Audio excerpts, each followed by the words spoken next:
சண்மகனே என்னை காக்க இங்க உனையன்றி வேறாரையா நெஞ்சார நான் நினைக்க பஞ்சாமிர்தம் கொடுக்கும் ஒரு தெய்வம் நீதானையா ஒரு தெய்வம் நீதானையா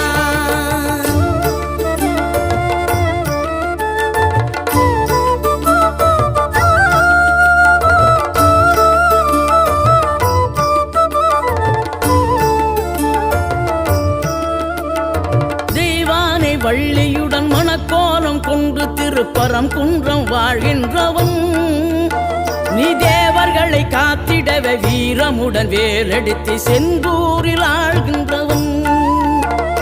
மாங்கனிக்கு கோபம் கொண்டு பார்ப்புகழும் பழனியிலே ஆண்டியன கோலம் கொண்டவன் நீ தத்துவத்தின் சாரெடுத்து சுவாமி மலை எல்லையிலே தகப்பனுக்கு பாடம்